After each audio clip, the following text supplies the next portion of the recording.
اعوذ باللہ من الشیطان الرجیم بسم اللہ الرحمن الرحیم السلام علیکم ورحمۃ اللہ وبرکاتہ۔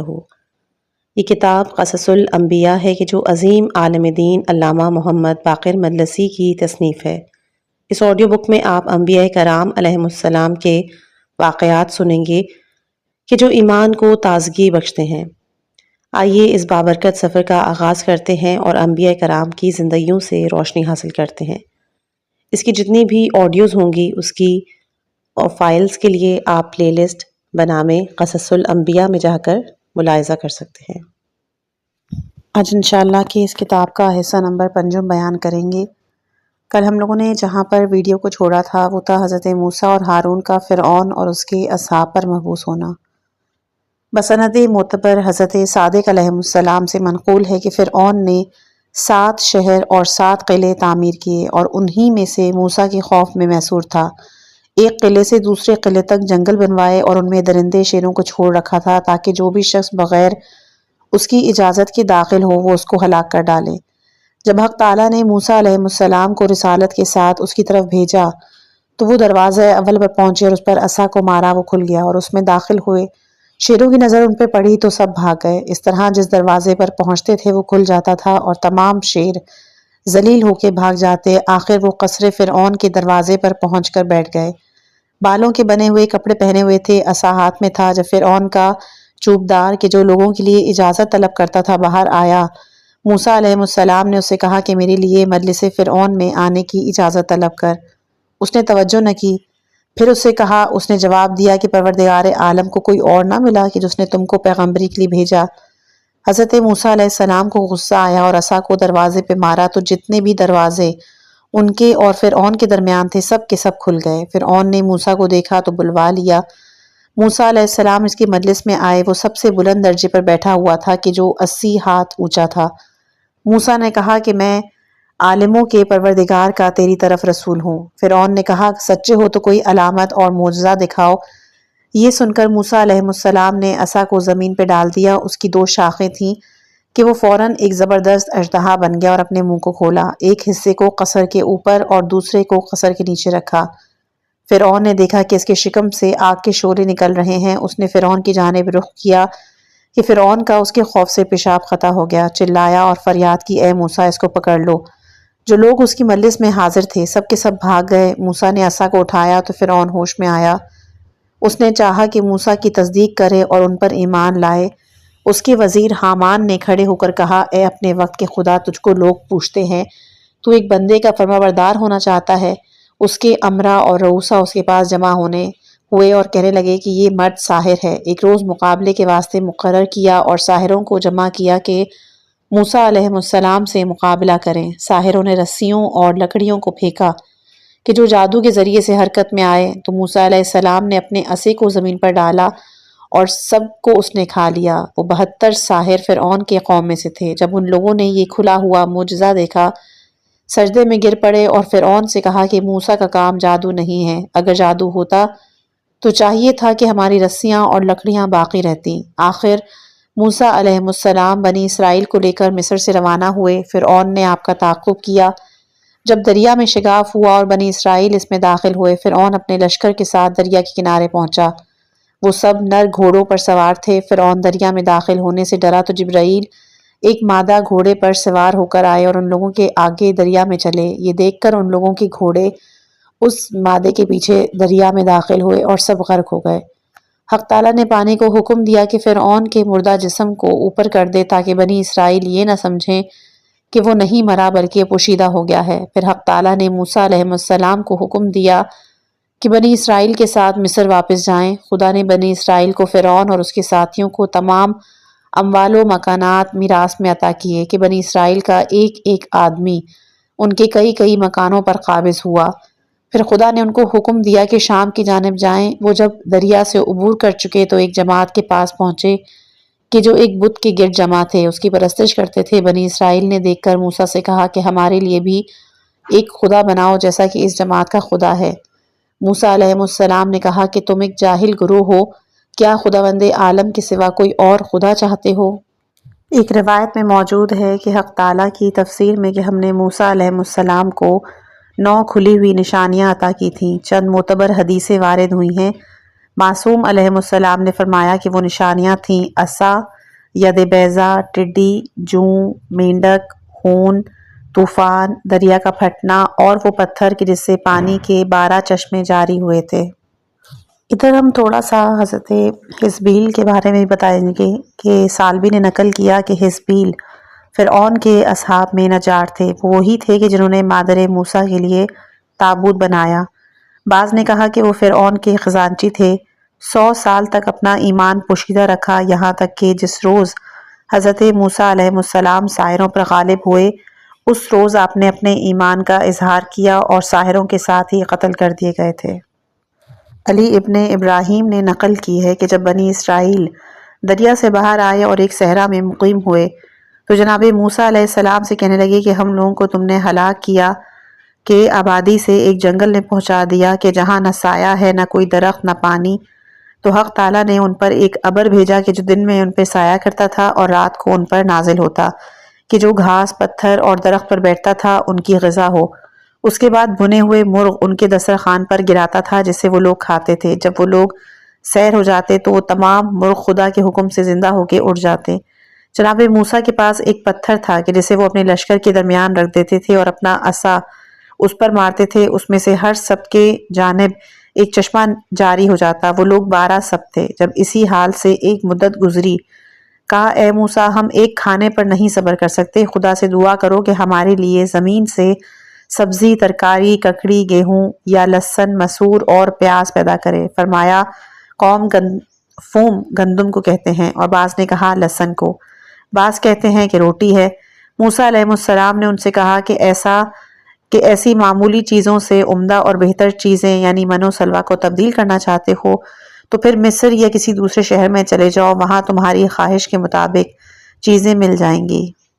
امام محمد باقر اور امام جعفر صادق علیہ السلام سے بہت سی حدیثوں میں منقول ہے کہ حق تعالیٰ نے ان لوگوں کے لیے لکھ دیا اور مقدر کر دیا تھا کہ ارض مقدس میں داخل ہوں۔ جب انہوں نے نافرمانی کی تو ان پر ان شہروں میں داخل ہونا حرام کر دیا اور مقدر ہوا کہ ان کے فرزند داخل ہوں، لہٰذا وہ تمام لوگ اس صحرا میں مر گئے۔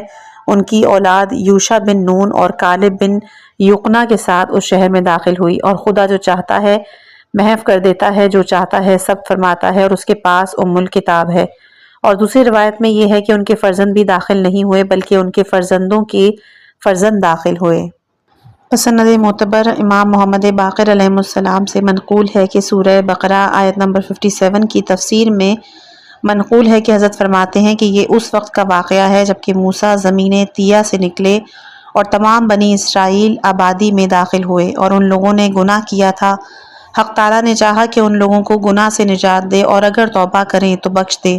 اس وجہ سے ان سے کہا کہ جب شہر کے دروازے پر پہنچے سجدہ کریں اور حطہ یعنی کہ بخشش کہیں تاکہ ان کے گناہ بخش دیے جائیں اور خطائیں محو کر دی جائیں۔ ان میں جو نیک لوگ تھے انہوں نے تو ایسا ہی کیا تو ان کی توبہ قبول ہوئی، لیکن ظالموں نے بجائے حطہ کے حنطہ الحمرا یعنی کہ سرخ گندم طلب کی۔ اس لیے ان کی روایت میں ہے کہ حضرت موسیٰ علیہ السلام پر وحی خداوند متعال نے کی کہ میں تم پر توریت 40 روز یعنی ماہ ذیقعد اور ماہ ذی الحجہ کے 10 روزوں میں بھیجوں گا کہ جس میں احکام ہوں گے۔ موسیٰ علیہ السلام نے اپنے اصحاب سے کہا کہ حق تعالیٰ نے مجھ سے وعدہ کیا ہے کہ 30 روز میں توریت اور الواح کو مجھ پہ نازل کرے گا۔ خدا نے ان کو یہی حکم دیا تھا کہ بنی اسرائیل سے 30 روز بتلائیں تاکہ وہ لوگ دل تنگ نہ ہوں۔ موسیٰ علیہ السلام نے بنی اسرائیل میں ہارون علیہ السلام کو اپنا جانشین بنایا اور کوہ طور کی جانب چلے گئے۔ جب 30 روز گزر گئے اور موسیٰ واپس نہ آئے تو بنی اسرائیل غضبناک ہوئے اور چاہا کہ ہارون کو قتل کر دیں۔ کہنے لگے کہ موسیٰ نے ہم سے جھوٹ کہا یا ہمارے پاس سے بھاگ گئے، اور ایک بچڑا بنایا اور اس کی پرستش کرنے لگے۔ 10ویں ذی الحجہ کو خدا نے جناب موسیٰ علیہ السلام پر توریت کی تختیاں نازل کی کہ جن میں احکام، خبریں، قصے اور سنتیں سب کچھ موجود تھے کہ جن کی ان کو ضرورت تھی۔ جب خدا نے موسیٰ پر توریت نازل کی اور ان سے گفتگو کی تو موسیٰ نے کہا خداوندا مجھے تو اپنے تئیں دکھا دے تاکہ میں تیری جانب نظر کروں۔ تو حق تعالیٰ نے ان پر وحی کی کہ میں نظر آنے والا نہیں اور میری عظمت کی نشانیوں کو دیکھنے کی کسی کو تاب نہیں، لیکن اس پہاڑ کی طرف دیکھو کہ اگر یہ اپنی جگہ پہ قائم رہے تو تم مجھے دیکھ سکو گے۔ غرض خدا نے پردہ اٹھا دیا اور اپنی آیات عظمت کی ایک نشانی پہاڑ پر ظاہر کی تو پہاڑ دریا میں ڈوب گیا اور قیامت تک ڈوبتا جائے گا۔ فرشتے نیچے اتر آئے، آسمان کے دروازے کھل گئے۔ خدا نے فرشتوں کو وحی کی کہ موسیٰ کو دیکھو تاکہ وہ بھاگے نہیں۔ ملائکہ نازل ہوئے، موسیٰ کے گرد احاطہ کر کے کہنے لگے، اے پسر عمران، کھڑے ہو، تم نے خدا سے بہت بڑا سوال کیا۔ جب موسیٰ نے پہاڑ کو دیکھا کہ غرق ہو گیا، فرشتوں کو اس حال میں مشاہدہ کیا، منہ کے بل خدا کے خوف اور اس کیفیت کی ہیبت سے گر پڑے اور ان کے بدن سے روح نے مفارقت کی۔ پھر خدا نے ان کی روح دوبارہ ان کے جسم میں واپس کی تو سر اٹھایا اور کہا کہ میں تجھ کو پاک سمجھتا ہوں اس سے کہ تو دیکھا جا سکے، اور میں تجھ سے توبہ کرتا ہوں، اور میں پہلا شخص ہوں کہ ایمان لایا کہ تجھ کو کوئی دیکھ نہیں سکتا۔ اس وقت خدا نے وحی کی، اے موسیٰ، میں نے تم کو اپنی رسالت و گفتگو سے لوگوں پر برگزیدہ کیا اور اختیار کیا، لہٰذا جو کچھ تم کو میں نے عطا کیا اس کو شکر کرنے والوں میں سے ہو جاؤ۔ تو جبرائیل نے ان کو آواز دی کہ میں ہی تمہارا بھائی ہوں۔ وہاں پر حضرت موسیٰ علیہ السلام کی قوم گوسالہ پرستی میں لگ گئی۔ حق تعالیٰ نے فرمایا کہ جب وہ لوگ محمد اور ان کے وصی پر صلوات میں تقصیر کے سبب سے ذلیل ہوئے، یعنی گوسالہ پرستی میں مبتلا ہوئے، تو اے بنی اسرائیل، محمد اور علی کے ساتھ عداوت کرنے میں تم لوگ نہیں ڈرتے، حالانکہ ان کو دیکھتے ہو اور معجزات اور دلائل تم پر ظاہر ہیں۔ اس کے علاوہ تمہارے آباء و اجداد کی ابتدا میں گوسالہ پرستی کی خطا میں نے معاف کر دی تھی، شاید کہ اے زمانہ محمد کے بنی اسرائیل تم شکر کرو اس نعمت کا کہ جو تم پر اور تمہارے بزرگوں پر نازل کی۔ حضرت نے کہا کہ خدا نے ان کو معاف نہ کیا مگر اس لیے کہ ان لوگوں نے محمد و آل طاہرہ کے واسطے سے خدا سے دعا کی اور ان کی محبت کا اقرار کیا۔ اس وقت خدا نے ان لوگوں پر رحم کیا تھا اور ان کی خطا سے درگزر کی تھی۔ تم لوگ اس وقت کو یاد کرو کہ جب ہم نے موسیٰ کو کتاب عطا کی، یعنی توریت، جبکہ بنی اسرائیل سے عہد لیا تھا کہ ایمان لائیں اور ہر اس حکم پر عمل کریں کہ جو توریت میں ان پر واجب ہے۔ ہم نے موسیٰ کو فرقان بھی دیا کہ جو حق و باطل کو جدا کرنے والا ایک حکم ہے، وہ حق اور باطل والوں کو بھی جدا کرنے والا ہے۔ اس لیے جب خدا نے بنی اسرائیل کو کتاب توریت اور اس پر ایمان لانے، فرمانبرداری کرنے کی وجہ سے گرامی کیا، تو اس کے بعد خدا نے موسیٰ پر وحی کی، اے موسیٰ، وہ لوگ کتاب پر ایمان تو لائے ہیں لیکن فرقان باقی ہے، تو مومنوں اور کافروں اور اہل حق اور اہل باطل میں فرق کرنے والا ہے، لہٰذا ان پر اس کا عہد تازہ کرو، کیونکہ میں نے اپنی ذات مقدس کی قسم کھائی ہے اور وہ قسم حق ہے کہ خدا کسی کے ایمان و عمل کو قبول نہیں کرتا جب تک کہ اس پر ایمان نہ لائے۔ حضرت موسیٰ نے پوچھا کہ وہ فرقان کیا ہے؟ فرمایا کہ وہ یہ ہے کہ بنی اسرائیل سے عہد لو کہ محمد صلی اللہ علیہ وآلہ وسلم بہترین خلق ہیں اور پیغمبروں میں سب سے بڑے اور سب کے سردار ہیں، اور یہ کہ علی ان کے بھائی اور وصی صلوات اللہ علیہ اور اوصیاء پیغمبران ہیں، اور یہ کہ ان کے اولیاء اوصیاء خلق میں امامت کے ساتھ مقرر ہوں گے، اور وہ ذات مقدسہ بھی بہترین خلق ہیں، اور یہ کہ ان کے شیعہ کہ جو اوامر و نواہی میں ان کی پیروی کریں گے وہ بہشت میں فردوس اعلیٰ کے ستارے اور جنات عدن کے بادشاہ ہوں گے۔ تو موسیٰ علیہ السلام نے ان سے وہ عہد لیا، بعض نے تو زبان اور دل سے قبول کیا اور ایمان لائے، اور بعض نے صرف زبان سے کہا اور دل سے قبول نہ کیا، لہٰذا نور ایمان ان کو حاصل نہ ہوا۔ یہ تھا وہ فرقان کہ جو حق تعالیٰ نے موسیٰ علیہ السلام کو عطا فرمایا تھا۔ بسند معتبر منقول ہے کہ امام محمد باقر علیہ السلام سے کسی نے سوال کیا کہ وہ کون سا پرندہ ہے جس نے صرف ایک مرتبہ پرواز کی اور وہ نہ اس کے قبل اڑا اور نہ ہی بعد میں اور نہ آئندہ پرواز کرے گا، تو فرمایا وہ طور سینا ہے کہ جس کو حق تعالیٰ نے بنی اسرائیل کے سر پر بلند کیا۔ اس میں مختلف قسم کے عذاب تھے، یہاں تک کہ ان لوگوں نے قبول کیا، جیسا کہ حق تعالیٰ نے کہا کہ اس وقت کو یاد کرو جبکہ پہاڑ کو ہم نے کھودا اور بنی اسرائیل کے سر پر بلند کیا مثل ایک چھت کے، اور ان لوگوں نے گمان کیا کہ وہ ان کے سروں پر گر پڑے گا۔ بسند امام رضا علیہ السلام، حضرت امیر المومنین علیہ السلام سے لوگوں نے پوچھا کہ کس سبب سے حیوانوں میں گائے کی آنکھیں نہیں اٹھتی اور وہ آسمان کی جانب سر بلند نہیں کرتی؟ فرمایا چونکہ موسیٰ کی قوم نے بچڑے کی پرستش کی تھی اس لیے وہ خدا سے شرم کی وجہ سے سر جھکائے رکھتی ہے، آسمان کی جانب نہیں دیکھتی، اور رسول اللہ صلی اللہ علیہ وآلہ وسلم سے منقول ہے کہ گائے کو عزیز رکھو کہ وہ چوپاؤں میں سب سے بہتر ہے، آسمان کی جانب خدا سے اس روز شرمندگی کی وجہ سے وہ سر بلند نہیں کرتی کہ جس روز بچڑے کی پرستش کی گئی تھی۔ بسند معتبر حضرت امیر المومنین علیہ السلام سے منقول ہے کہ جب میری وفات کے بعد میری لاش نجف اشرف کی جانب لے جانا تو ایک ہوا تمہارے سامنے آئے گی اور تم لوگوں کو زمین پر گرا دے گی، جس جگہ ایسا ہو مجھ کو وہیں دفن کر دینا کہ وہ پہلا طور سینا ہے۔ اسی طرح معتبر حدیث ہے، حضرت صادق علیہ السلام سے منقول ہے کہ نجف اشرف اس پہاڑ کا ایک ٹکڑا ہے کہ جس پر موسیٰ علیہ السلام کے ساتھ حق تعالیٰ نے گفتگو کی تھی۔ اب ہم انشاءاللہ کہ قارون کے حالات کے حوالے سے بات کریں گے۔ حق تعالیٰ نے سورہ قصص میں فرمایا کہ بے شک قارون موسیٰ کی قوم سے تھے۔ حضرت صادق علیہ السلام سے بھی منقول ہے کہ وہ موسیٰ کے خالہ کے فرزند تھے۔ بعض نے کہا کہ ان کے چچا کا لڑکا تھا، تو اس نے ان لوگوں سے بغاوت اور سرکشی اور زیادتی کی۔ اس کی بغاوت میں اختلاف ہے۔ بعض کہتے ہیں کہ جب وہ لوگ مصر میں تھے، فرعون نے اس کو بنی اسرائیل پر حاکم بنایا تھا، اس وقت اس نے ان پر ظلم کیا۔ بعض کہتے ہیں کہ وہ اپنا لباس دوسروں سے ایک بالشت بلند رکھتا تھا، اور بعض کہتے ہیں کہ مال کی زیادتی کی وجہ سے وہ غرور اور تکبر کا باعث ہوا۔ علی ابن ابراہیم نے روایت کی ہے کہ قارون کی ہلاکت کا یہ سبب تھا کہ جب موسیٰ علیہ السلام نے بنی اسرائیل کو دریا سے نکالا اور خدا نے اپنی نعمتیں ان پر تمام کی تو ان کے عمالقہ سے جنگ کرنے کا حکم آیا۔ ان لوگوں نے قبول نہ کیا تو ان کے لیے مقرر فرمایا کہ 40 سال تک صحرائے طیہ میں سرگشتہ اور حیران پھریں۔ وہ لوگ شروع رات سے اٹھتے تھے اور گریہ و زاری کے ساتھ توریت اور دعا پڑھنے میں مشغول ہوتے تھے۔ قارون بھی انہی میں تھا، وہ بھی توریت پڑھتا تھا، اس سے زیادہ خوش آواز ان میں کوئی نہ تھا۔ قرأت کی خوبی کی وجہ سے اس کو منو کہتے تھے۔ وہ کیمیا بھی جانتا تھا اور بناتا تھا۔ جب بنی اسرائیل کے معاملے کو طول ہوا، ان لوگوں نے توبہ اور انابت شروع کی، لیکن قارون نے پسند نہ کیا کہ توبہ میں ان کے ساتھ شریک ہو۔ چونکہ موسیٰ اس کو دوست رکھتے تھے، اس لیے اس کے پاس تشریف لے گئے۔ کہا تیری قوم توبہ میں مشغول ہے اور تو یہاں بیٹھا ہے، جا کر ان کے ساتھ شریک ہو ورنہ تجھ پر عذاب ہوگا۔ اس نے حضرت کے حکم کی کوئی حقیقت نہ سمجھی اور آپ کا مذاق اڑانے لگا۔ آپ غمگین ہو کے چلے آئے اور اس کے قصر کے سائے میں قریب ہی بیٹھ گئے۔ حضرت بال کا بنا ہوا جبہ پہنے ہوئے تھے اور عصا ہاتھ میں تھا۔ قارون کے حکم سے راکھ پانی میں مخلوط کر کے حضرت کے سر پر پھینکی گئی۔ ان کو بہت غصہ آیا۔ آپ کے شانے پر بال تھے، جب آپ کو غصہ آتا وہ بال کپڑے سے باہر نکل آتے اور ان سے خون جاری ہو جاتا۔ اس وقت موسیٰ علیہ السلام نے کہا کہ خداوندہ، اگر میری وجہ سے قارون پر تو غضبناک نہیں ہوگا تو میں تیرا پیغمبر نہیں۔ حق تعالیٰ نے ان پر وحی کی کہ میں نے آسمان اور زمینوں کو تمہارا تابع فرما بنایا ہے، جو حکم چاہو ان کو دو۔ قارون نے اپنے قصر کے دروازے موسیٰ کے لیے بند کیے۔ موسیٰ یہ سن کر آئے اور دروازوں کی جانب اشارہ کیا کہ آپ کی اعجاز سے تمام دروازے کھل گئے۔ آپ قصر میں آئے، آن حضرت پر اس کی نگاہ پڑی، سمجھ گیا کہ عذاب کے لیے آئے ہیں۔ کہا اے موسیٰ، میں آپ سے رحم اور قرابت کے حق سے میرے اور آپ کے درمیان ہے، میں سوال کرتا ہوں مجھ پہ رحم کریں۔ موسیٰ نے کہا کہ اے فرزند لادی، مجھ سے بات نہ کر۔ پھر زمین کو حکم دیا کہ قارون کو لے لے۔ پس قصر میں جو کچھ اس میں تھا زمین میں دھس گیا اور قارون بھی زانوں تک زمین کے اندر ہو گیا اور رونے لگا۔ موسیٰ کو رحم کرنے کی قسم دی۔ موسیٰ نے پھر کہا کہ اے فرزند لادی، مجھ سے گفتگو نہ کر۔ اس نے ہر چند استغاثہ کیا مگر کوئی فائدہ نہ ہوا، یہاں تک کہ زمین میں پوشیدہ ہو گیا۔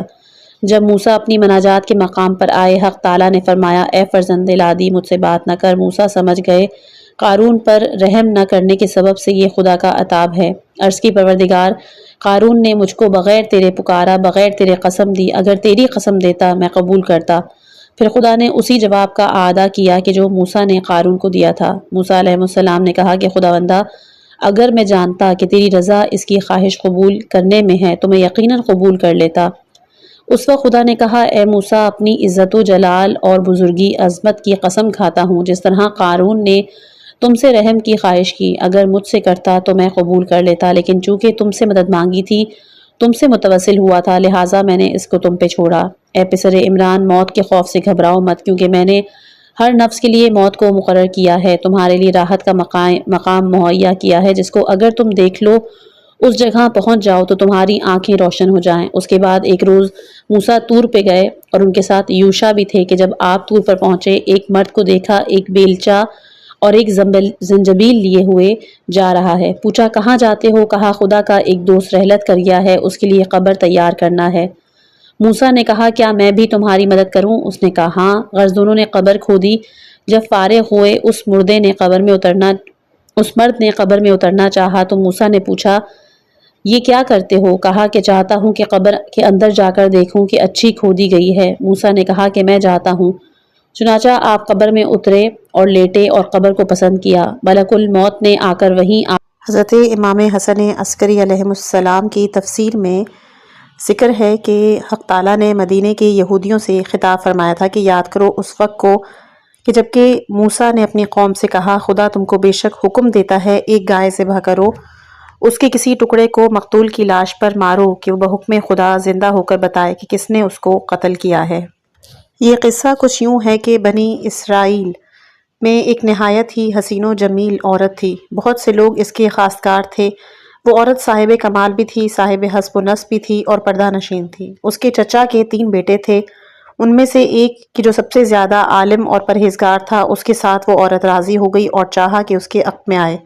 اس کے دوسرے دونوں چچا زاد بھائیوں نے اس پہ حسد کیا اور ایک رات اس کو ضیافت کے ہیلے سے بلا کے مار ڈالا۔ پھر اس کی لاش کو بنی اسرائیل کے سب سے بڑے قبیلے کے درمیان ڈال دیا۔ جب صبح ہوئی تو دونوں بھائی کے جو قاتل تھے گریبان چاک کیے، سر پہ خاک ڈالے، حضرت موسیٰ علیہ السلام کے پاس داد خواہی کے لیے آئے۔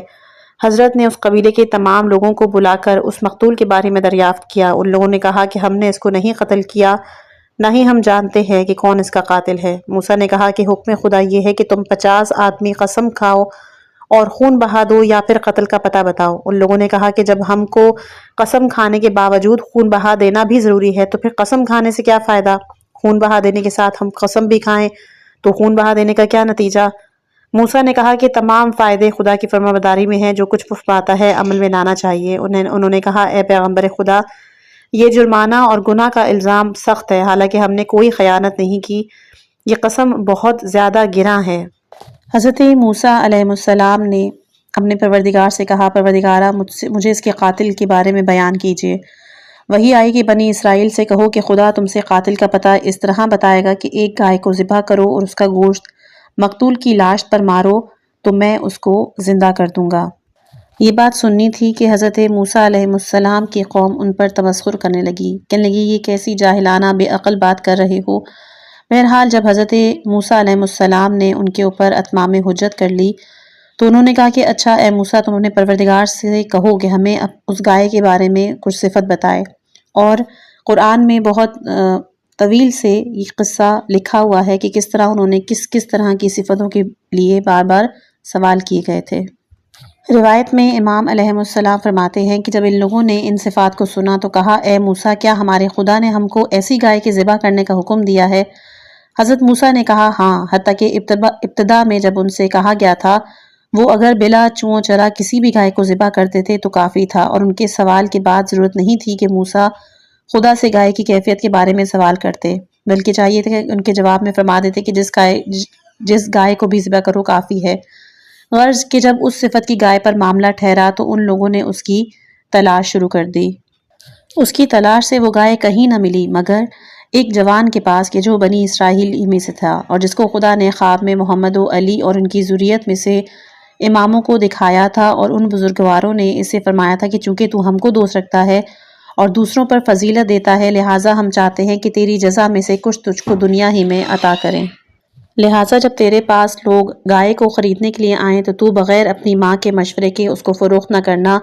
اگر تو ایسا کرے گا تو خدا تیری ماں کو چند امور الہام کرے گا کہ جو تیری اور تیرے فرزندوں کی تونگری کا باعث ہوگا۔ اگلے دن صبح کہ جب بنی اسرائیل گائے کے خریدنے کے واسطے آئے تو اس نے کہا کہ 2 دینار، لیکن کم و بیش کا میری ماں کو اختیار ہے۔ ان لوگوں نے کہا کہ ہم 1 دینار دیں گے۔ جوان نے اپنی ماں سے مشورہ کیا، اس نے کہا 4 دینار۔ اس نے جب بنی اسرائیل کو کہا کہ میری ماں 4 دینار قیمت کہتی ہے، ان لوگوں نے کہا کہ ہم 2 دینار دینے کے لیے منظور ہیں۔ اس نے پھر دوبارہ اپنی ماں سے رائے لی تو اس کی ماں نے کہا 100 دینار۔ بنی اسرائیل نے 50 منظور کیے۔ اس طرح وہ لوگ جتنی قیمت پر راضی ہوتے تھے اس کی ماں اس پر اور اضافہ کرتی جاتی تھی، جس قدر وہ اضافہ کرتی وہ اس کا نصف منظور کرتے تھے، یہاں تک کہ اس کی قیمت اس حد کو پہنچی کہ اس گائے کی کھال کو سونے سے بھر دیں۔ چنانچہ اسی قیمت پر ان لوگوں نے اس گائے کو خرید کیا اور ذبح کر کے اس کی دم کو پکڑ کے جس آدمی ابتدا میں مخلوق ہوتے ہیں اور قیامت میں بھی آدمی کی اجزاء اس پر ترکیب پائیں گے، اس مقتول کی لاش پر مارا اور کہا خداوندہ بجائے محمد و آل محمد صلوات اللہ علیہ اس مردے کو زندہ اور گویا کر دے کہ وہ بتائے کہ کس نے اس کو قتل کیا تھا۔ تو وہ شخص فوراً صحیح اور سالم اٹھ بیٹھا اور کہا اے پیغمبر خدا، میرے چچا کے ان دونوں لڑکوں نے میری چچا زاد بہن کے بارے میں مجھ پر حسد کیا اور مجھ کو مار ڈالا، اور اس کے بعد مجھ کو اس محلے میں پھینک دیا تاکہ میرا خون بہا یہاں کے رہنے والوں سے وصول ہو۔ حضرت موسیٰ نے ان دونوں کو قتل کیا۔ جب پہلی بار اس گائے کے جز کو میت پہ مارا تو پھر وہ شخص زندہ نہ ہوا۔ بنی اسرائیل نے کہا اے پیغمبر خدا، وہ حق تعالیٰ نے موسیٰ پر وحی فرمائی کہ میرا وعدہ خلاف نہیں ہوتا، لیکن جب تک اس گائے کی کھال کو سونے سے نہ بھریں گے، اس کے مالک کو نہ دیں گے، یہ مردہ زندہ نہ ہوگا۔ یہ سن کے ان لوگوں نے وہ حکم عمل کیا اور اس کے بعد پھر وہ آدمی زندہ ہوا۔ اب ہم حضرت موسیٰ علیہ السلام اور جناب خضر کی ملاقات اور ان کے حالات کے بارے میں گفتگو کریں گے۔ حق تعالیٰ نے قرآن میں سورہ کہف آیت نمبر 60 سے 82 میں فرمایا کہ اس وقت کو یاد کرو جبکہ موسیٰ نے اپنے ایک جوان یعنی اپنے ہمیشہ کے مددگار سے کہا کہ میں اپنا سفر ترک نہ کروں گا جب تک کہ 2 دریاؤں کے ملنے کی جگہ تک نہ پہنچ جاؤں، چلنے سے باز نہ آؤں گا یا بہت مدت تک چلتا رہوں گا، جس کو بعض نے 80 اور بعض نے 70 سال بیان کیا۔ قول اول جناب امام محمد باقر علیہ السلام سے منقول ہے کہ واضح ہو کہ اس آیت میں موسیٰ سے مراد موسیٰ بن عمران اور ان کے مصاحب یوشع بن نون ہیں کہ جو آن حضرت کے وصی تھے۔ اس معنی پر خاصہ اور عامہ کی حدیثیں ہیں، اور ایک ضعیف قول اہل کتاب کا بھی نقل کیا گیا، وہ یہ کہ جس موسیٰ کا ذکر ہے وہ میشا بن یوسف کے فرزند ہیں اور وہ موسیٰ بن عمران سے پہلے گزرے ہیں۔ مشہور یہ ہے کہ وہ 2 دریائے فارس اور دریائے روم ہیں، اور بعض نے کہا کہ وہ 2 دریا علم سے مراد ہیں کہ ظاہری دریائے علم موسیٰ اور باطنی دریائے علم خضر تھے۔ علی بن ابراہیم نے روایت کی ہے کہ جب حق تعالیٰ نے موسیٰ سے کلام کیا اور الواح ان پہ نازل کیا کہ جن میں بہت سے علوم تھے کہ موسیٰ بنی اسرائیل کی جانب واپس ہوئے اور خبر دی کہ خدا نے ان پر توریت نازل کی ہے، تو ان سے کلام کیا، اس وقت ان کے دل میں گزرا کہ خدا نے مجھ سے دانا تر کسی کو بھی خلق نہیں فرمایا۔ تو خدا نے جبرائیل کو موسیٰ کے بارے میں خبر کی کہ نزدیک ہے کہ موسیٰ کا یہ غرور اس کو ہلاک کر دے، لہٰذا اسے کہو کہ ایک پتھر کے قریب 2 دریاؤں کے اجتماع کی جگہ پر ایک شخص تم سے زیادہ صاحب علم ہے، اسے جا کر ملاقات کرو اور کچھ علم حاصل کرو۔ جبرائیل ناظر ہوئے، وحی الہی کو موسیٰ تک پہنچایا۔ موسیٰ اپنے دل میں شرمندہ ہوئے، سمجھے کہ غلطی ہوئی، خائف ہوئے، اپنے وصی یوشع سے کہا کہ خدا نے مجھ کو حکم دیا ہے ایک شخص کے پاس جاؤں کہ جو 2 دریاؤں کے ملنے کی جگہ پر رہتا ہے اور علم سیکھوں۔ لہٰذا یوشع نے ایک مسلم مچھلی نمک آلودہ ساتھ میں رکھ لی اور دونوں صاحبان روانہ ہوئے۔ جب اس مقام پر پہنچے، خضر کو دیکھا کہ چت سو رہے ہیں، تو حضرت موسیٰ نے ان کو نہیں پہچانا۔ یوشع نے مچھلی نکالی اور پانی میں دھو کر پتھر پر رکھ دی۔ مچھلی زندہ ہو کر پانی کے اندر چلی گئی کیونکہ وہ آب حیات تھا۔ پھر وہاں سے روانہ ہوئے اور جب تک ہار کر ایک جگہ بیٹھے تو موسیٰ نے یوشع سے کہا کہ لاؤ ناشتہ ہی کر لیں، اس سفر سے بہت پریشان ہو گئے ہیں۔ اس وقت یوشع نے موسیٰ سے مچھلی کا قصہ بیان کیا کہ وہ زندہ ہو کر پانی میں چلی گئی۔ موسیٰ نے کہا کہ جس شخص کی تلاش میں ہم لوگ تھے وہ وہی تھا کہ جو پتھر کے پاس لیٹا ہوا تھا، لہٰذا اسی راہ سے واپس ہوئے اور جب اس مقام پر پہنچے دیکھا کہ خضر نماز پڑھ رہے ہیں تو یہ لوگ بھی وہیں پر بیٹھ گئے۔ جب خضر علیہ السلام نماز سے فارغ ہوئے تو انہوں نے ان پر سلام کیا۔ موسیٰ نے ان سے کہا کہ کیا آپ کی اجازت ہے کہ میں آپ کے ساتھ اس شرط سے رہوں کہ آپ مجھے اس علم سے کہ جس کو خدا نے آپ کو تعلیم کیا ہے کچھ سکھا دیں کہ جو میری صلاح اور بہتری کا سبب ہو۔ خضر نے کہا کہ یقیناً آپ کو اس کی طاقت اور قوت نہیں، آپ میرے ساتھ رہ کر ان امور پر صبر کر سکیں کہ جو مجھ سے مشاہدہ کریں، اور آپ کیوں کر اس امر پہ صبر کر سکتے ہیں کہ جو بظاہر برا ہو اور باطن میں آپ کا علم اس کی حقیقت تک نہیں پہنچا۔ موسیٰ نے کہا کہ انشاءاللہ آپ مجھ کو صبر کرنے والا پائیں گے اور میں کسی بھی امر میں نافرمانی نہیں کروں گا۔ خضر نے کہا کہ اگر میرے ساتھ آتے ہو تو مجھ سے کسی بارے میں سوال نہ کرنا جب تک میں خود تم سے بیان نہ کروں۔ غرض موسیٰ خضر روانہ ہوئے یہاں تک کہ کشتی میں سوار ہوئے اور خضر نے کشتی میں سوراخ کر دیا۔ موسیٰ نے کہا کیا کشتی میں آپ نے اس لیے سوراخ کر دیا کہ کشتی والے غرق ہو جائیں؟ یقیناً یہ تو بہت سخت فعل کیا۔ خضر نے کہا کیا میں نے تم سے پہلے نہیں کہا تھا کہ تم طاقت نہیں رکھتے کہ میرے ساتھ رہ کر صبر کر سکو؟ موسیٰ نے کہا جو کچھ میں بھول گیا اس بارے میں مجھ سے مواخذہ نہ کریں، یہ پہلی بار جو مجھ سے سرزد ہوئی اسے گرفت نہ کریں، میرے معاملے کو مجھ پر دشوار نہ کریں۔ پھر کشتی سے اترنے کے بعد ایک لڑکی کو دیکھا اور خضر نے ان کو قتل کر دیا۔ موسیٰ نے کہا آپ نے ایک معصوم کو مار ڈالا بغیر اس کے کہ اس نے کسی کا خون کیا ہو، یقیناً آپ نے برا کام کیا۔ خضر نے کہا کیا میں نہیں کہہ چکا تھا کہ تم کو میرے ساتھ رہ کر صبر کی طاقت نہیں ہو سکتی؟ موسیٰ نے کہا کہ اگر اب اس کے بعد آپ سے کسی چیز کا سوال کروں تو آپ مجھے اپنے ساتھ نہ رکھیے گا، یقیناً میری جانب سے آپ عذر کی حد کو پہنچ گئے، یعنی اگر 3 مرتبہ کے بعد مخالفت کروں تو آپ مجھے علیحدہ کر دیجیے گا اور آپ معذور ہوں گے۔ پھر روانہ ہوئے اور ایک قریے میں پہنچے۔ بیان کرتے ہیں کہ وہ قریہ انطاکیہ تھا یا ابلۂ بصرہ۔ غرض وہاں کے لوگوں سے کھانا طلب کیا، ان لوگوں نے کھانا دینے سے انکار کیا۔ اس قریے میں ایک دیوار نظر آئی کہ جو بوسیدہ ہو چکی تھی اور گرنا چاہتی تھی۔ خضر نے اس دیوار کو درست کرنے لگے، یا ایک کھمبا اس سے لگا دیا یا ہاتھ اس دیوار پر پھیرا اور وہ بإجاز درست ہو گئی۔ موسیٰ علیہ السلام نے کہا کہ کاش اگر دیوار بنانے کی اجرت آپ اہل قریہ سے چاہتے تو لے سکتے تھے، جس کی درست کرنے میں ہم کو شام ہو گئی، یا یہ اشارتاً کہا کہ بیکار کام کیا کہ جس کی کوئی اجرت نہیں۔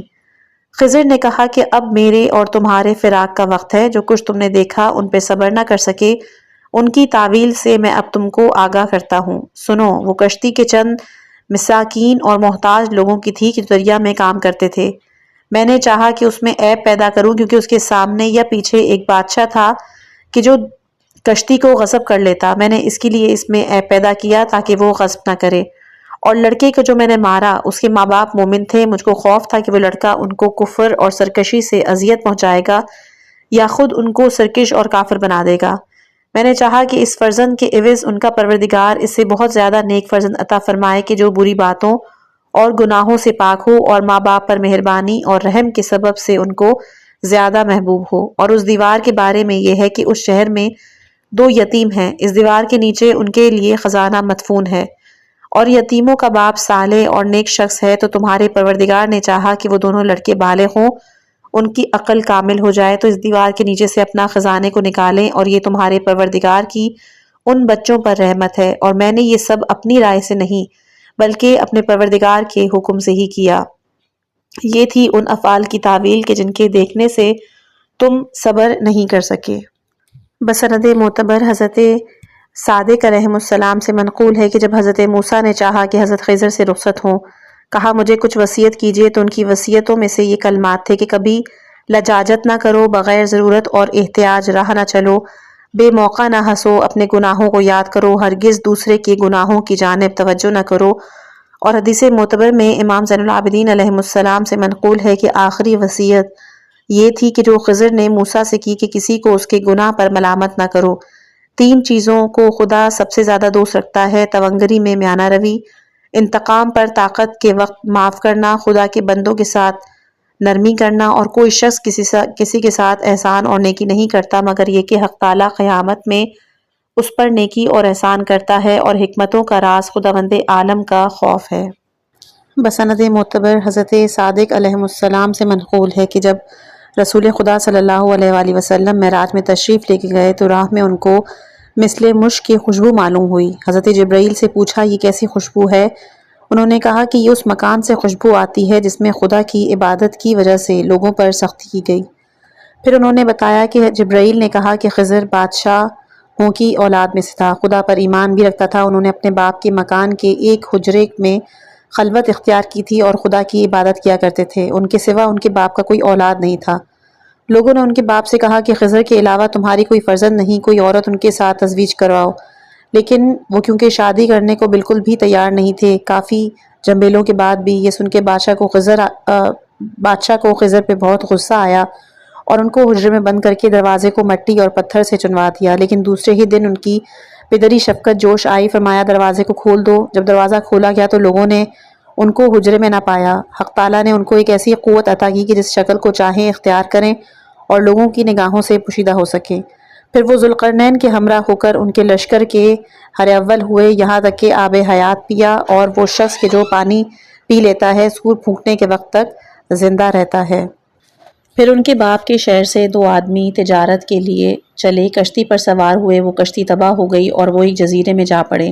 وہاں انہوں نے خضر کو دیکھا کہ کھڑے ہوئے نماز میں مشغول ہیں، اور جب وہ نماز سے فارغ ہوئے ان دونوں کو بلا کر ان کے حالات دریافت کیے۔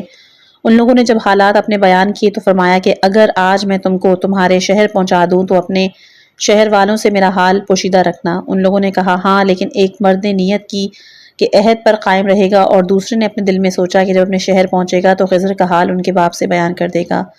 غرض کہ خضر نے ایک ابر کو طلب کیا اور کہا ان دونوں کو ان کے مکانوں تک لے جاؤ۔ ابر نے ان کو اٹھایا، اسی روز ان کے شہر پہنچا دیا۔ ایک شخص نے تو اپنے عہد کا وفا کیا اور حال پوشیدہ کیا، لیکن دوسرے نے بادشاہ کو جا کر خضر کا حال بیان کر دیا۔ بادشاہ نے پوچھا کون گواہی دے گا کہ تو سچ کہہ رہا ہے؟ اس نے کہا فلاں تاجر۔ بادشاہ نے جب اس کو طلب کیا تو اس نے انکار کر دیا اس واقعے سے، کہا کہ میں تو اس شخص کو بھی نہیں پہچانتا۔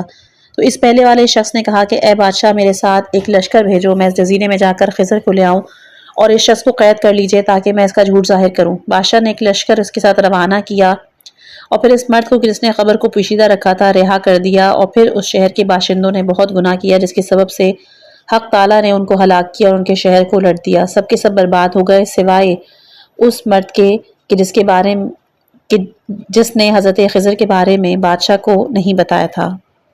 بسند حسن امام صادق علیہ السلام سے منقول ہے کہ ایک روز موسیٰ ہارون علیہ السلام کو ہمراہ لے کے کوہ دور پہ روانہ ہوئے۔ اثناء راہ میں ایک مکان دیکھا کہ جس کے دروازے پر ایک درخت تھا۔ اس سے پہلے نہ کبھی اس مکان کو دیکھا نہ اس درخت کو۔ اس درخت کے اوپر 2 کپڑے رکھے ہوئے تھے۔ مکان کے اندر ایک تخت تھا۔ موسیٰ نے ہارون سے کہا کہ اپنے کپڑے اتارو، ان دونوں کپڑوں کو پہنو اور مکان کے اندر جاؤ، تخت پہ لیٹ جاؤ۔ ہارون نے ایسا ہی کیا اور جب وہ تخت پہ لیٹے تو حق تعالیٰ نے ان کی روح کو قبض کیا اور تخت اور مکان ایک ساتھ آسمان کی جانب چلے گئے۔ موسیٰ بنی اسرائیل کے پاس واپس آئے، ان کو اطلاع دی کہ اللہ نے ہارون کی روح کو قبض کر لیا ہے اور ان کو آسمان پہ اٹھا لیا۔ بنی اسرائیل نے کہا کہ تم جھوٹ کہتے ہو، تم نے ان کو مارا ہے اس لیے کہ ہم لوگ ان کو دوست رکھتے تھے، وہ ہم پر مہربان تھے۔ موسیٰ نے حق تعالیٰ سے اپنی نسبت بنی اسرائیل کے افطراء کی شکایت کی تو حق تعالیٰ کے حکم سے فرشتوں نے ہارون کو ایک تخت پر آسمان سے نیچے اتارا اور زمین و آسمان کے درمیان قائم رکھا، یہاں تک کہ بنی اسرائیل نے ان کو دیکھا اور سمجھا کہ وہ مر گئے اور موسیٰ نے ان کو قتل نہیں کیا۔ ایک اور روایت میں ہے کہ ہارون تخت پر سے گویا ہوئے اور کہا کہ میں اپنی موت سے مرا ہوں، موسیٰ علیہ السلام نے مجھے نہیں مارا۔ قرآن پاک میں سورہ بقرہ آیت نمبر 243 میں خداوند متعال فرماتا ہے کہ کیا تم نے اس جماعت کا حال نہیں دیکھا کہ جو موت سے بچنے کے لیے اپنے گھر سے نکلے تو خدا نے ان سے کہا مر جاؤ تو وہ مر گئے، پھر خدا نے ان کو زندہ کیا۔ یقیناً خدا اپنے بندوں پر فضل کرنے والا ہے، لیکن بہت سے لوگ اس کا شکر ادا نہیں کرتے۔ حدیث معتبر میں امام محمد باقر اور امام جعفر صادق علیہ السلام سے منقول ہے کہ جب اس آیت کی تفسیر ان حضرات سے پوچھی گئی تو انہوں نے کہا کہ وہ لوگ بلاد شام کے ایک شہر کے رہنے والے تھے کہ جس میں 70,000 مکانات تھے۔ جب طاعون کی وبا پھیلتی تو امیر لوگ شہر سے نکل جاتے اور غریب کے جن کو مقدرات نہ تھیں وہ رہ جاتے اور کثرت سے مرتے، اور کہتے تھے کہ اگر ہم بھی شہر میں رہ جاتے تو ہم میں سے بھی بہت مرتے۔ شہر میں رہ جانے والے کہتے کہ اگر ہم بھی باہر چلے جاتے تو ہم بھی کم مرتے۔ آخر ان میں یہ رائے قرار پائی کہ اب اگر طاعون آئے گا تو ہم سب کے سب شہر سے باہر نکل جائیں گے۔ پھر جب طاعون پھیلا سب نے شہر کو چھوڑ دیا اور بہت سے دوسرے شہروں میں گھومتے پھرتے ایک ویران شہر میں پہنچے جس کے باشندے سب طاعون سے مر چکے تھے، ان کے مکانات خالی پڑے تھے۔ یہ لوگ اس شہر میں اترے، مقیم ہوئے۔ خدا نے فرمایا کہ تم سب مر جاؤ، تو ایک بار وہ تمام انسان مر گئے اور اس طرح پڑے رہے یہاں تک کہ لاشیں گل سڑ کے ہڈیاں رہ گئیں۔ وہ شہر قافلے کے راستے میں تھا۔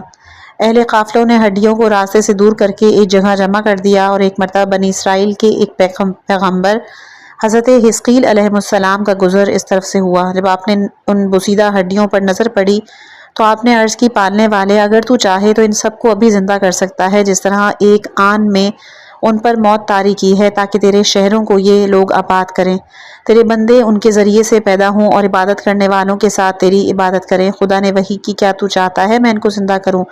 عرض کی ہاں پالنے والے۔ تو خدا نے ان کو اس میں اعظم بذریعہ وحی تعلیم کیا اور حکم دیا کہ مجھ کو اس نام سے پکارو میں ان کو زندہ کروں گا۔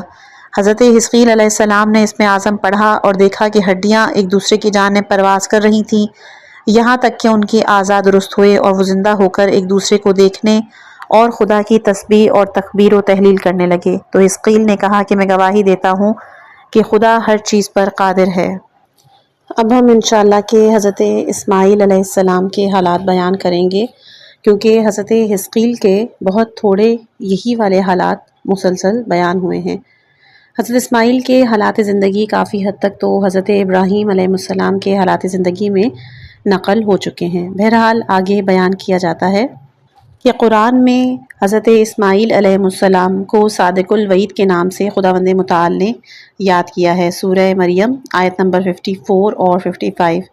یاد کرو اسماعیل کو قرآن میں یقیناً وہ وعدے کے سچے تھے اور وہ پیغمبر مرسل تھے اور اپنے گھر والوں کو نماز ادا کرنے اور زکوٰۃ دینے کا حکم دیتے تھے اور اپنے پروردگار کے نزدیک پسندیدہ تھے۔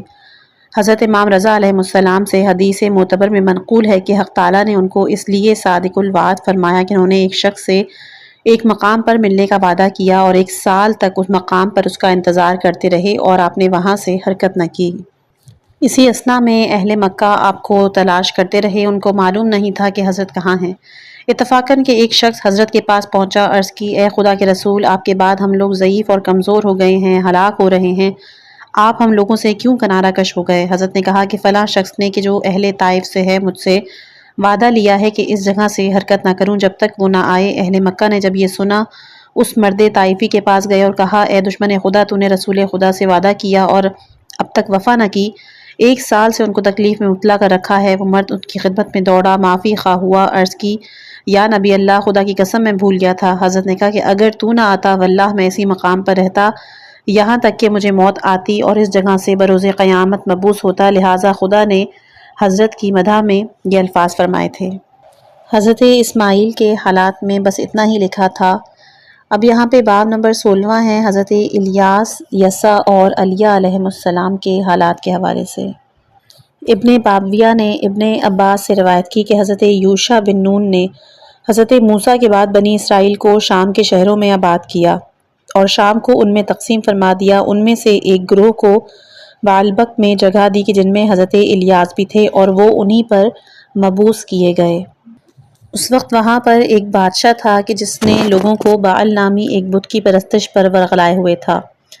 بہرحال اس بادشاہ کی ایک فاجرہ زوجہ بھی تھی کہ جب وہ کہیں پر چلا جاتا تو عورت کو اپنا جانشین کر جاتا تاکہ لوگوں پر حکومت کرے۔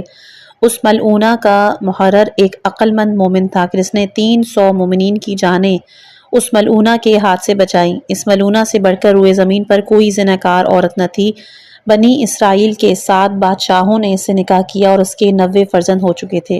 علاوہ اس کے فرزندوں کی اولاد کے بادشاہ کا ہمسایہ ایک مرد صالح بنی اسرائیل میں سے تھا کہ جس کا ایک باغ بادشاہ کے محل کے پہلو میں تھا۔ اس باغ کی آمدنی اس مرد دیندار کی روزی کا ذریعہ تھی۔ بادشاہ بھی اس شخص کی عزت کرتا تھا۔ ایک بار بادشاہ سفر پہ گیا تو اس عورت نے موقع غنیمت جانا اور اس مرد مومن کو مار ڈالا اور اس کو اہل و عیال سے وہ باغ چھین لیا۔ اس سبب سے خداوند عالم ان پہ غضبناک ہوا۔ جب بادشاہ سفر سے واپس آیا اس کو اطلاع دی گئی تو اس نے اس عورت سے کہا کہ تو نے اچھا نہ کیا، تو خدا نے الیاس کو ان پہ مبعوث کیا کہ ان لوگوں کو خدا کی عبادت پہ آمادہ کریں۔ ان لوگوں نے حضرت کی تکذیب کی اور ان کو اپنے پاس سے بھگا دیا، بلکہ ان کو ذل و خوار اور قتل کی دھمکی بھی دی۔ الیاس نے صبر کیا، پھر ان لوگوں کو خدا کی طرف بلایا۔ جس قدر ان کو خدا کی طرف بلاتے اس قدر ان کی سرکشی بڑھتی جاتی۔ آخر خدا نے اپنی ذات اقدس کی قسم کھا کے کہا کہ اگر بادشاہ اور اس کی زن فاحشہ نے توبہ نہ کی تو دونوں کو ہلاک کر دیا جائے گا۔ الیاس نے خدا کا یہ پیغام ان کو پہنچایا۔ الیاس پر اور بھی ان کو غصہ آیا اور ان کو مار ڈالنے، عذاب و تکلیف میں مبتلا کرنے کا ارادہ کیا۔ الیاس ان کے شہر سے چلے گئے اور ایک بڑے پہاڑ پر پناہ لی۔ 7 سال تک اسی جگہ درختوں کے پھل کھا کر زندگی بسر کی۔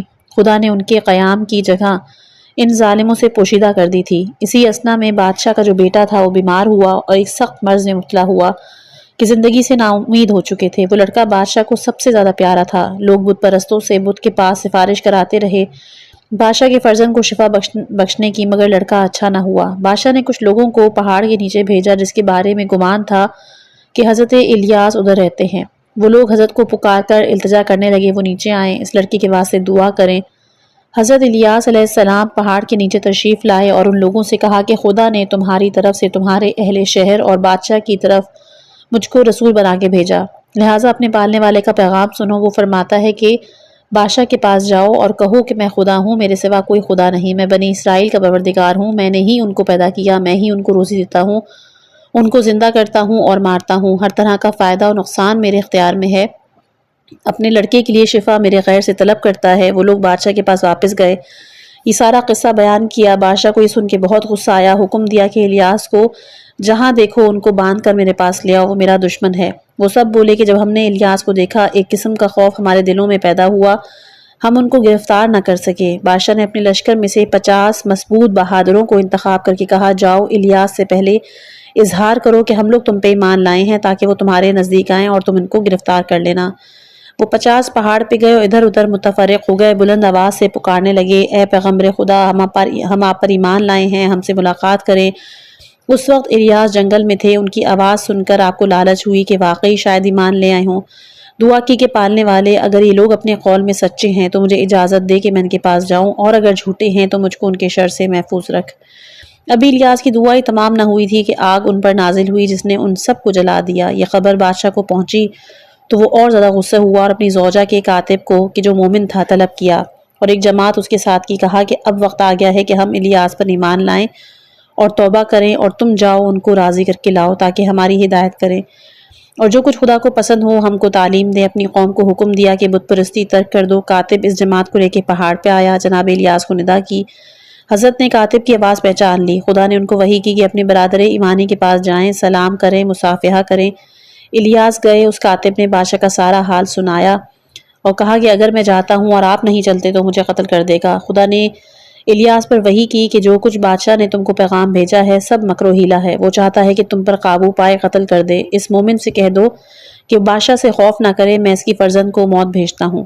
بادشاہ اس کے غم میں مبتلا ہو جائے گا اور مومن کو کوئی گزن نہیں پہنچے گا۔ وہ مومن واپس گیا تو اس کی لڑکی کی حالت خراب ہو رہی تھی اور موت اس کا گلا پکڑ رہی تھی۔ بادشاہ ان لوگوں کی طرف متوجہ نہ ہوا۔ ایک مدت کے بعد جب بادشاہ کو غم فرزند سے فرصت ملی تو اس نے اس مومن سے حضرت الیاس کے بارے میں دریافت کیا۔ اس نے کہا مجھے الیاس نہیں ملے۔ الیاس اس کے بعد پہاڑ سے نیچے آئے۔ 1 سال تک حضرت یونس بن متی کے مکان میں پوشیدہ رہے۔ جب یونس پیدا ہوئے تو وہ پھر پہاڑ سے واپس چلے گئے اور اپنی جگہ پر مقیم ہو گئے۔ ان کے چلے جانے کے تھوڑے عرصے کے بعد ماں نے حضرت یونس کا دودھ چھڑا دیا اور وہ فوت ہو گئے تو ان کی ماں کو سخت صدمہ ہوا۔ وہ حضرت الیاس کی تلاش میں پہاڑ پہ گئیں۔ جستجو کے بعد الیاس سے ملاقات کی اور اپنے بیٹے کا قصد ان سے بیان کیا۔ کہا خدا نے مجھے الہام کیا کہ میں آپ کے پاس آؤں، آپ کی بارگاہ میں، وہ میرے بچے کو زندہ کرے گا۔ میں نے یونس کو اسی حال میں چھپا رکھا ہے، نہ اس کے مرنے کی خبر کسی کو دی، نہ اسے دفن کیا۔ الیاس نے پوچھا کہ تمہارے فرزند کو مرے ہوئے کتنے دن ہوئے؟ کہا 7 دن۔ حضرت الیاس 7 روز کے بعد حضرت یونس کے گھر پہنچے، بارگاہ الہی میں دعا کے لیے ہاتھ اٹھائے، دعا میں بہت مبالغہ کیا تو خدا نے اپنی قدرت کاملہ سے یونس علیہ السلام کو زندہ فرمایا۔ پھر الیاس اپنی جگہ پر واپس چلے گئے۔ یونس کی عمر جب 40 سال ہوئی تو اپنی قوم پر مبعوث ہوئے اور حضرت الیاس خانہ یونس سے واپس گئے تو 7 سال کے بعد خدا نے ان کو وحی کی کہ مجھ سے جو چاہو مانگو میں عطا کروں گا۔ الیاس نے عرض کی پالنے والے مجھے دنیا سے اٹھا لے، میری آباء و اجداد سے ملحق فرما، کیونکہ بنی اسرائیل سے مجھے اذیت ہے، میں تیرے سبب سے ان کو دشمن رکھتا ہوں۔ خدا نے ان کو وحی کی کہ اے الیاس، یہ موقع نہیں ہے کہ اس زمین اور اہل زمین کو تم خالی کرو۔ آج زمین کا قیام تمہارے سبب سے ہے اور ہر زمانے میں میرا ایک خلیفہ زمین میں ہونا چاہیے، کوئی دوسرا سوال کرو۔ الیاس نے کہا خدا بندہ پھر میرا انتقام ان سے لے اور 7 برس تک ان پر پانی نہ برسا مگر جبکہ میں سفارش کروں، کیونکہ تیرے بارے میں وہ سب مجھ سے دشمنی رکھتے ہیں۔ الغرض الیاس کی بد دعا کے بعد بارش رک گئی، بنی اسرائیل میں قحط پڑا اور وہ بھوکے مرنے لگے۔ تب انہوں نے سمجھا کہ یہ قہر حضرت الیاس کی نفرین کے سبب سے ہے۔ وہ لوگ آئے، فریاد کی، کہا ہم لوگ آپ کے فرما بردار ہیں، آپ حکم دیجئے۔ یہ معلوم کر کے الیاس پہاڑ سے اترے۔